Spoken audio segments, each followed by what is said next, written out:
and to avoid redundant and repetitive clarificatory questions that may be posited by our colleagues, I reserve my right to address any and all interpellations after my sponsorship of the still pending partial committee report.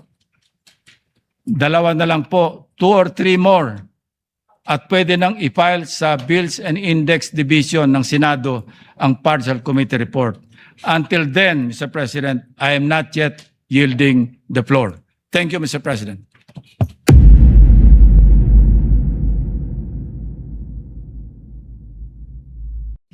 Thank you, Mr. President. Mr. President, may I ask Senator Lacson if he wishes to yield some questions by way of interpellation? Senator Lacson, I'll say it again, Mr. President. Until the partial committee report is submitted or filed with the Bills and Index Division, and until after I have sponsored the partial committee report, I'm not yielding the floor. Mr. President, that is very highly unusual. Why would Senator Lacson make a precondition that the partial report should be signed by at least a majority of its members before he can yield the interpellation? yes. May I place on record that it is the prerogative of any member of the Senate to yield or not yield. As a matter of fact, in my many years here, Senator Miriam Defensor Santiago, and I'm sure Senator De Estrada is well aware of this, who was with me. Senator Miriam Defensor Santiago, every time she delivers a privileged speech, does not entertain any interpellation. Yes, And Mr. it is her- President, but it this is her is prerogative. this is different. And then, Because if as I said, it is the prerogative of Senator Santiago, and it is likewise the prerogative of Senator Lacson, because he wants that, as he mentioned, he wanted that his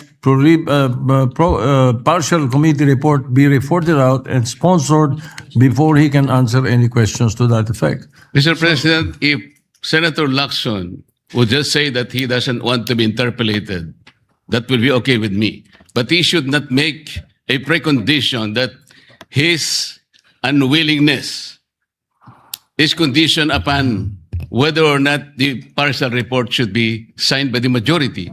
This is very unusual, Mr. President. Yes, we respect your opinion. And because he doesn't want to be interpellated, may I just be given the opportunity to make manifestation because my name was mentioned by Senator Lacson. Of course you may. Thank you, Mr. President.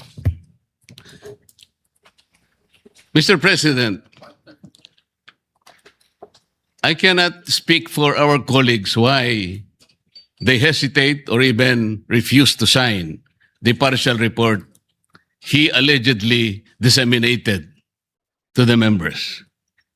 But as for myself, Mr. President, I cannot sign a partial report. A partial report is basically unfinished. An unfinished report cannot be assumed to have contained the final and collective judgment of all the members. This is very basic, Mr. President. Secondly, I did not heed my reasons why I cannot sign the partial report. I delivered a privileged speech some time ago, Mr. President, outlining the reasons, therefore. Number one, I was expecting the chairman of the Blue Ribbon Committee to have conducted several hearings more, and in those hearings, he should have invited several persons whom I enumerated in my privileged speech. Namely,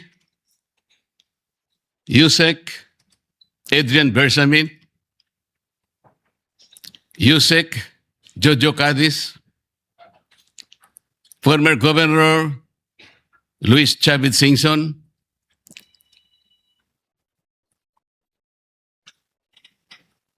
former Speaker Martin Romualdez, former Congressman Saldico by way of an apostilled sworn statement, because this is very, very possible. An apostilled sworn statement, Mr. President, as I have already advised the chairman of the Blue Ribbon Committee, is similar to a sworn statement notarized by the Philippine Consulate in any part of the world, because this apostilled manner or method of subscription was already adopted by the Supreme Court in one of its resolutions, Mr. President. I also advocated that the 18 ex-soldiers be immediately be invited because they have so much to say. Because I thought he said, and he emphasized at some point, that wherever the evidence is, the BRC will be led thereto, Mr. President. Ang sabi pa po niya, Mr. President, hindi option yung interparliamentary courtesy. At kung ako po ba'y tatawagin pala sa mababang kapulungan dahil meron pala silang itatanong tungkol sa di umano ay mga donasyon na aking tinanggap. Mr. President, I will willingly present myself with or without invitation. They just have to suggest to me that they wanted me there. I will go there, Mr. President. Interparliamentary courtesy is between the two chambers, Mr. President. Tayo-tayo po ang pinag-uusapan na maggalangan doon. Pero ang nangyari, Mr. President, ang ating boss, ang mga amo natin, ang taong bayan, ang hindi na po iginalang eh. Hindi lang pangbabastos sa mga taong bayan ang ginawa ng mga magnanakaw at kawatan nitong flood control projects. Igagalang pa ba natin, Mr. President, ang mga tinutungo ng ebidensya na sangkot ang mga taong gusto nating ipatawag in this chamber? Gagamitin pa po bang isang dahilan na kailangan nating maggalangan kung sila mismo ay hindi na iginalang ang taong bayan na ngayon ay halos nagdurusa na? Tama po, sinabi niya kanina, Mr. President, talagang mainit ang panahon. Ang heat index ay talagang sumadsad na talaga sa pinakamainit na bahagi. Ngunit ang lalong nagpapainit nito, Mr. President, ay yung kawalan ng political will na ipagpatuloy ang pagdinig. Kahit na lantaran na nandun na talaga yung mga ebidensya. Bakit po hindi tayo tumawag ng pagdinig, Mr. President? Inimbita si Governor Luis Chavez Singson. Sa pagkakalam ko sa mga accounts na nababasa ko, he was invited to appear on April 14. At binigyan po siya ng pagkakataon hanggang April 7, hanggang alas 5 ng hapon, na ihain ng kanyang sinumpaang salaysay. Hanggang alas 5 ng hapon, Mr. President. Ngunit 9:15 ng umaga, ipinaabot sa bahay ng dating gobernador na kinakansela na po ang nasabing pagdinig. At ginamit pang dahilan, paano po nangyari yun, Mr. President? Binigyan siya hanggang alas 5 ng Abril 7 na isubmit. Sa pagkakaalam ko po, nandun na siya sa Maynila at nanananghali. Pagkatapos na itutuloy siya sa opisina ni Senator Lacson para ihain yung sworn statement na kanyang inihanda. Bakit po kinakailangang dumating pa si Saldico? Inihintay siguro ni Saldico, Mr. President, ideklara lang ng chairman ng Blue Ribbon Committee, i-apostil mo lang yan kahit nasaan ka sa anumang bansa ka sa Europe. Tatanggapin ng committee yan. At pagkatapos hahayaan ka namin sa pamagitan ng Zoom ay pumayag ka at iimbitehan ka namin para sa isang special na pagdinig kung yan ang gusto mo. Yun lang siguro gusto niyang marinig. Bakit ikukondisyon pa natin ang pagdating niya rito, Mr. President, kung yung Apostle John statement is sufficient enough for him to do just that? Ano po ba tayo rito? Nagtatakip po ba talaga tayo? Mr. President, kayo po ay maaring makapagtestigo sa sasabihin ko. Nung isang araw po, pinuntahan ko kayo sa inyong opisina at may binanggit po akong isang bagay na maaring makatulong sa atin kung paano kilalanin si Senator Lacson. Binanggit ko po sa inyo, Mr. President, ng buong katapatan nung ako'y wala pa po sa Kongreso, wala pa po sa public service. Nakilala ko po si Senator Lacson bilang chief ng PNP. Nabanggit ko po sa inyo, Mr. President, sa ating pag-uusap sa inyong opisina. Mula noon, nung makita ko siya, lalong-lalo na po dun sa episode na pinatawag po niya, ang lahat ng kinaukulan na merong mga nakaw na sasakyan, mga karnap na sasakyan. Naalala ko po na sinabi niya, Mr. President, lahat ng mga ninakaw na sasakyan, dalhin nyo rito sa Camp Crame. No questions asked. Dahil palagi po akong dumadaan sa EDSA, Mr. President. Dahil opisina ko po sa Ortigas, nakita ko pong nakabunton lahat talaga ang mga ninakaw na sasakyan. Talaga pong hinangaan ko, Senator Lacson. Walang nakagawa nun sa aking palagay kung hindi siya lang.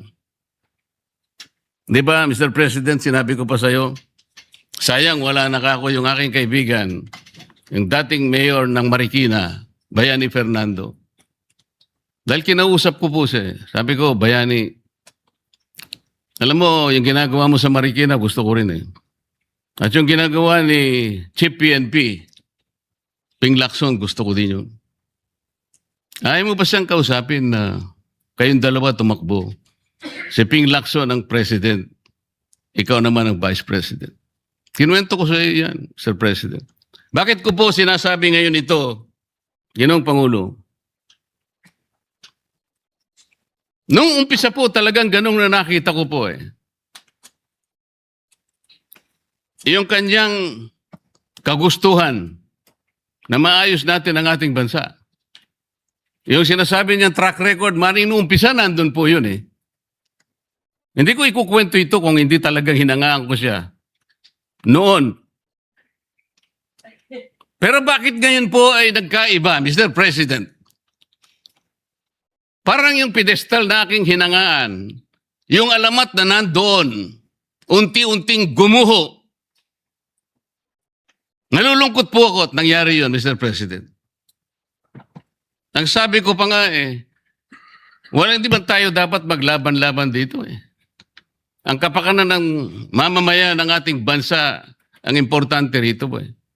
Yung direksyon natin. Bakit kailangan akong palaging pinapasaringan? Hindi naman po ang aking kagustuhan eh. Kung sino yung dapat na sumikat o sino yung dapat magpasikat, hindi po yun eh. Isa lang po ang sikat dito, Mr. President. Ang taong bayan na pinagsisilbihan nating lahat. Doon po natin ituon ang lahat ng ating makakaya, ang lahat ng ating energy. Malampasan sana natin ang problemang ito. Ngunit, yung hindi po pagganap sa tungkulin. Yun po yung hinahanap ng tao, Mr. President. Napakainit na po ng panahon talaga. Pinapag-iinit pa ng paghihintay nang hindi malaman hanggang kailan maghihintay ang taong bayan. Ano po ba ang dahilan kung bakit nagkaroon siya ng privilege speech ngayong hapon? Para saan? Para saan? Hindi po ba mas maganda na kumpletuhin natin yung report? Hindi partial. Ano yun? Partial final? O partial provisional? Paano ko po malalaman, Mr. President, kung hindi po ibinigay yung hard copy? Pipilitin akong basahin na nandun lamang sa online. Binigyan lamang kami ng isang file para doon kuhanin namin kami mag-print. Paano ko ba ikukumpara po yung ipinrint ko? Hindi ko naman alam kung sinong gumawa nun dahil wala nga pong pirma yun eh. Doon lang sa paraan na yun eh. Nagkakaroon na po ng agam-agam eh. Pagkatapos ayaw pa nilang mag-interpolate. Nasa sa kanya po yun, Mr. President. Pero ako po, ang tanging hangarin ko lamang, ayusin natin lahat ito. Sabi nga po niya, hindi makakalimutan ng taong ito at talaga naman pong hindi malilimutan sapagkat ito na po yata ang pinakamalawak na nakawan sa kasaysayan ng ating bansa.